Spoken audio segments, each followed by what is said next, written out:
বান্দোয়ান পুরুলিয়ার একদা লাল দুর্গ এই আসন ১৯৭৭ সাল থেকে টানা ছিল সিপিআইএম এর দখলে। এমনকি জঙ্গলমহল যখন রক্তাক্ত তখন ২০১১ সালে পরিবর্তনের বছরেও এই গড় ধরে রেখেছিল লাল ঝান্ডা।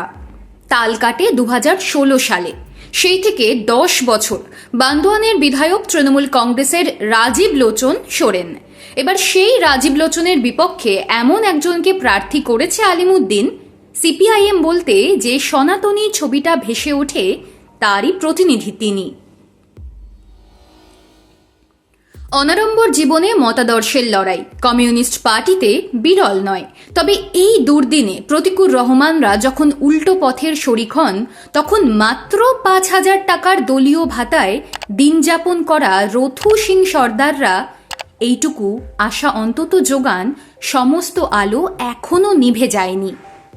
কে এই রথু সিং সর্দার? যিনি বান্দোয়ানের ব্যালট যুদ্ধে সিপিআইএম এর বাজি।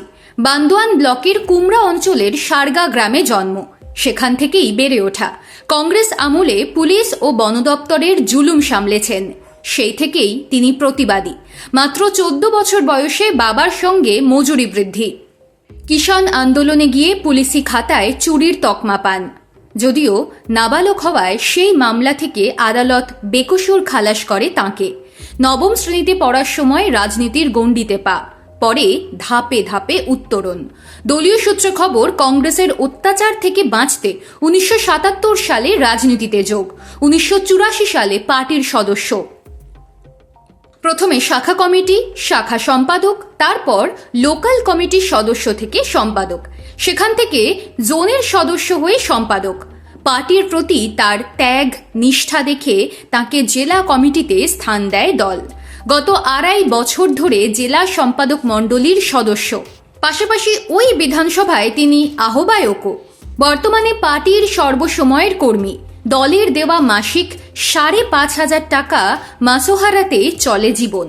পরিবারের উপার্জন বলতে চাষ আবাদ আর পশুপালন। মেয়ের বিয়ে দেওয়ার পর সংসারে স্ত্রী ছাড়া এক ছেলে ও ২ নাতিকে নিয়ে বসবাস। মাটির ঘর থেকে সদ্য পাকা ছাদ করেছেন। নিতান্তই নিম্নবিত্ত পরিবারের এই রথু সিং সর্দারই ২৬-এর ভোটে বান্দোয়ানে সিপিআইএম প্রার্থী। প্রার্থী ঘোষণা হওয়ার পর থেকেই পায়ে চটি, গায়ে পাঞ্জাবি পাজামা, গলায় সিপিআইএমের উত্তরীয় জড়িয়ে বাইকে এলাকা চষে বেড়াচ্ছেন এই বাম প্রার্থী। সকালে ঘুম থেকে উঠে ২ ঘন্টা বাড়িতে থাকেন। স্নান সেরে স্ত্রী কিংবা নিজের হাতে তৈরি লাল চা খেয়ে বাইক নিয়ে বেরিয়ে পড়েন। এটাই তাঁর এখন রোজ নামচা। মাঝপথেই খাওয়া। সারাদিন দলীয় কাজ করে বাড়ি ফেরেন সেই রাতে। এবার প্রথম বিধানসভা ভোটে লড়লেও রথু দলের টিকিটে নির্বাচন লড়ে ৩ বারের পঞ্চায়েত সদস্য, ১ বারের পঞ্চায়েত সমিতির পূর্ত কর্মাধ্যক্ষ হয়েছেন। এছাড়াও পরিচালক সমিতির সভাপতিও হয়েছিলেন রথু। তবে তাঁর লাইমলাইটে আসা বামফ্রন্ট সরকারের শেষ দিকে। ওই সময় জঙ্গলমহল পুরুলিয়ার বান্দোয়ান এলাকায় অতি বামপন্থী এমসিসি ও মাওবাদীদের হাতে খুন হন ১২ জন দলীয় সদস্য, যার মধ্যে ছিলেন তৎকালীন জেলা পরিষদের সভাধিপতি রবি কর ও তাঁর স্ত্রী আনন্দময়ী কর। প্রশাসনিক ও দলীয়ভাবে সিদ্ধান্ত হয় মাওবাদীদের রুখতে হবে। সিপিআইএমের পরিকল্পনায় মাওবাদী দমনে গ্রামে গ্রামে কমিটি গঠন হয়। কিন্তু সেই কমিটিতে নেতৃত্ব দেবেন কে? নাম উঠে আসে লড়াকু নেতা রথু সিংহের।